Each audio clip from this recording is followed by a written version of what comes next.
Hey, it's October, and I decided let's do a spookier video. So Call of Duty Zombies is something I hold near and dear to my heart. I've played these games for years, and I decided now it would be a great time to make a video about it, since we both just got the Cold War final map, and it is, of course, October. So let's take off those rose-tinted glasses and take a look back on the entire series.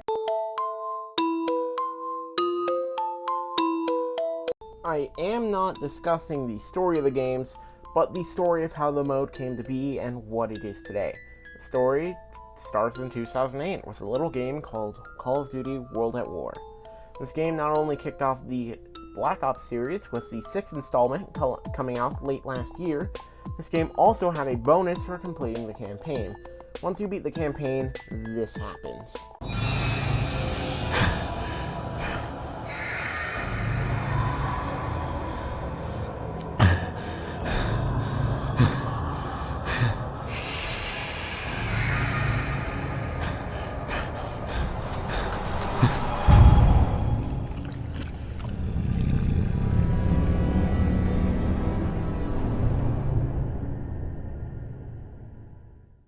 Just imagine how terrifying that would be.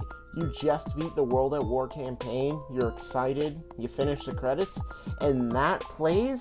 I would be terrified. And this also happens in Black Ops 1, but once you complete this, you're launched into 5. I think something that really intrigues me here is the fact that it focuses on horror rather than other elements like the story.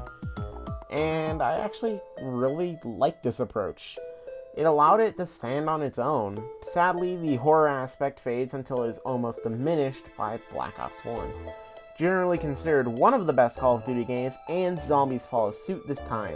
The game mode was accessible from the start. It is in World at War now, but back in 2008 it was not. This game also took two big steps in Zombies as a whole. Firstly, moving away from the whole Nazi zombie theming, allowing it to expand, taking us to a German theater turned science facility to a temple in the Himalayas to the moon. Secondly, it created a narrative. It used to be simple. Some American soldiers during World War II get shot down and have to survive. Now, it's the leader of the group trying to take control of the zombies. This ended up turning into this. That's the entire timeline, by the way. That's all text. All those lines are text. These ups and downs culminated in great titles, like Black Ops 3, my personal favorite zombies game, and not so great titles, like Black Ops 4. I'm not going to talk about Black Ops 4. Anyways, I'm going to stop now, as this is going to get way longer if I continue on, especially if I was mentioning the entire storyline as well. The gameplay, like the story, initially was simple but grew to be a lot more complex. The main gameplay is simple. You have limited ammo and supplies, and you have to fend off endless waves of zombies. You get points for killing zombies, which you can use to purchase weapons, perks, traps, and other services. Perks give buffs such as more health or faster reload speeds. There are wall buys where you can purchase a specific weapon and ammo for said weapon, or a mystery box with exclusive weapons and wonder weapons with high damage and unique concepts, but with limited ammo and no way to purchase more. And traps allow you to activate a trap to help kill zombies for a small fee. These range from electric barriers to automated turrets. There are other features such as power-ups, which occasionally spawn from killed zombies, which help players by giving them a full refill on all their ammo, killing all zombies on the map, or doubling their point gain. There are also specific maps with their own unique wonder weapons, layouts, traps, theming, Easter eggs, and bosses.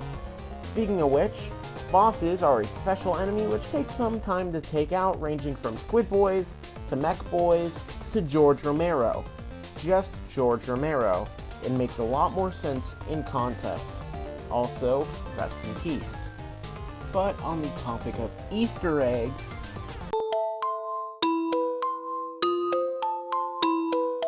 Easter eggs act as a form of main quest which progresses the story of the map, with steps players need to complete to finish the Easter egg. These also have some really interesting concepts, and these stories sometimes lead into other maps. Example, the Moon Easter egg, which takes place at the same time as Nuketown, ends with our character sending 3 missiles towards the Earth. And when you die in Nuketown, you see one of these missiles coming straight towards Nuketown. Also in Nuketown, eventually the zombie eye color will change to blue, following Richtofen gaining control over the zombies. These Easter eggs generally take 2 to 3 hours to complete and require some level of coordination. These can be fun, but they can get quite annoying when it's your 14th time trying to do the Easter egg and it's been 4 hours already. Moving on.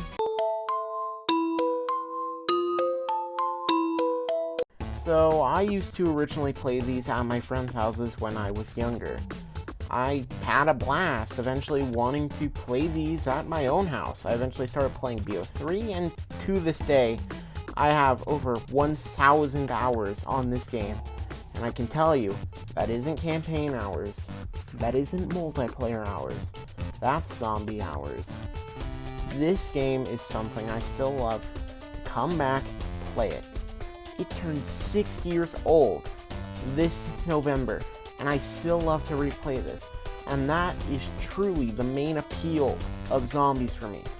You make fun experiences with your friends or just alone. No matter what you're doing, you can make it fun, and the replayability adds to this, making these games truly great in my opinion.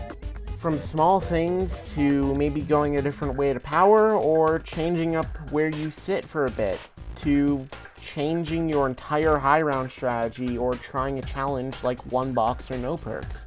The choice is yours, and that's what makes it so replayable.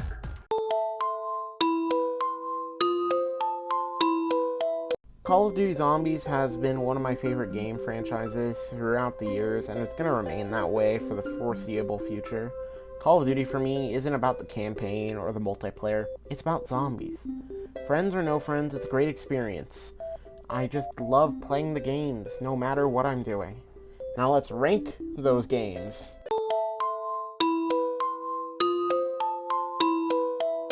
Two disclaimers about both the video you just watched and this ranking. So, World War II will not be included in the ranking as I haven't played the game. And the video that you just watched was primarily talking about Treyarch zombies. This list will tackle all zombies modes besides the aforementioned World War II, because I have played all of them and I think it would be fun. Coming in at number 8, we have Infinite Warfare Zombies. I do like a few of these maps. Zombies in Spaceland is in my top 10. The other maps just don't stack up. I think Attack the Radioactive Sea is fun, but can get really annoying, and Raven the Redwoods is fine. But other than that, it's not too great of a game. If you're looking to play zombies, I do not recommend this. It's great for zombies in Spaceland, and that's really it. Coming in at number 7, we have Advanced Warfare. I do enjoy this game to a degree. The 4 maps it has, I do enjoy to an extent, besides Burger Town, or Infected, as it's actually called. The problem is, I think the Advanced Warfare exomechanics do not gel too well just in general. I think the exomechanics in that game are very clunky.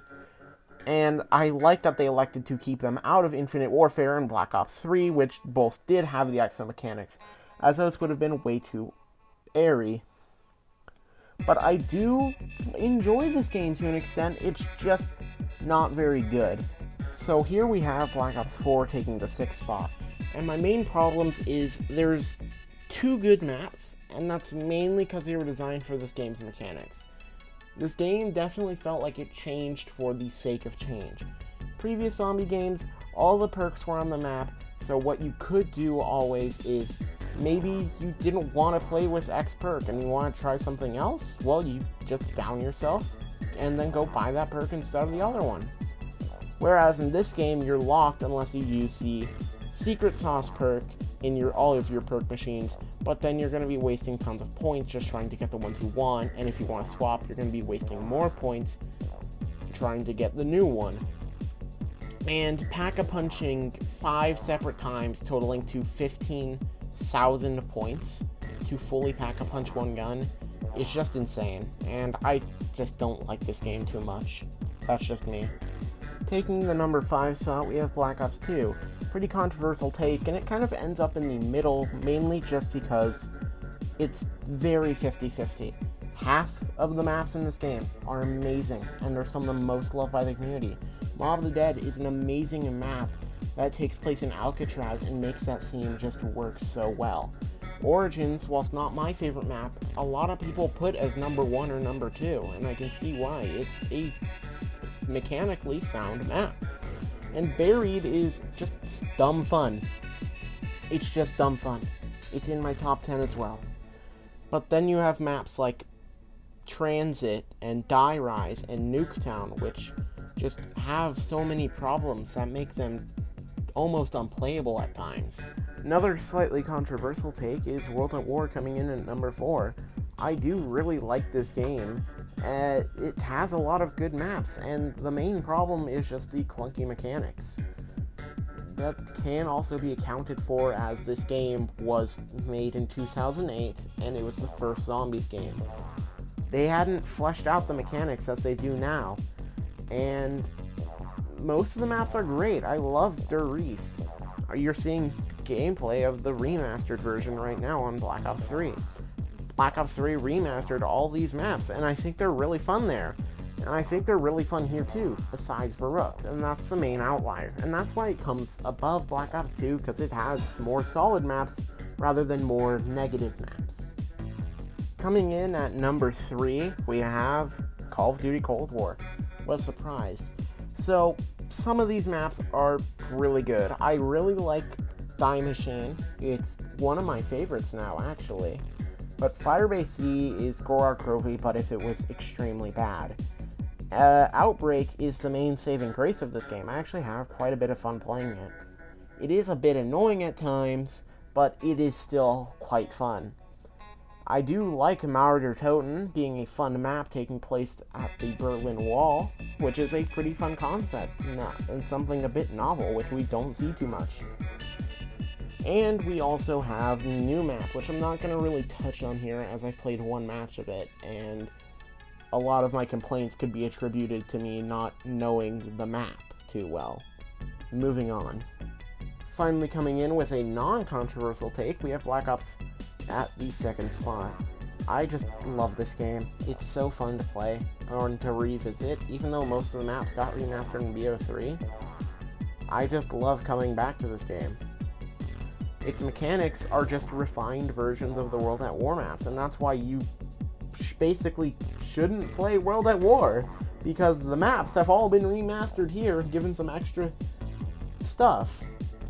And I just think it gels really well. Like the ray gun has self-damage, which can be negated by buying a perk. That's great. And there's of course strategy, because in this game you only have 4 perk slots. The only game that doesn't have this is Infinite Warfare and Cold War. And I just think this game gels really well. It took big steps, and I just love some of these maps. Like Ascension and Moon are just really fun. Moving on to our number 1. And coming in at our number 1 spot is the game you're seeing right now, Black Ops 3. I just love this game. This was the game I pretty much started playing from start to end, and as mentioned before, I love this game. It's turned 6 years old this year, and I still love to play it. It's super fun, and the best thing is, it got a 5th DLC, which remastered 8 maps from the previous games. We got the other 3 World at War maps, we got most of Black Ops 1's catalog, and we got Origins from Black Ops 2, which makes this game the ultimate game for anyone who likes zombies. It's super fun, it has really smooth mechanics, its HUD is just beautiful, just look at it, it's out of the way and nice. A lot of people don't like gobble guns, and I think they add some fun new ways to change up your gameplay. Like, you can just change a filter on your screen. It's fun. And that's what I love. Dumb fun. This has been a video talking on one of my favorite franchises. And now I'm gonna head out and start working on that Halloween special.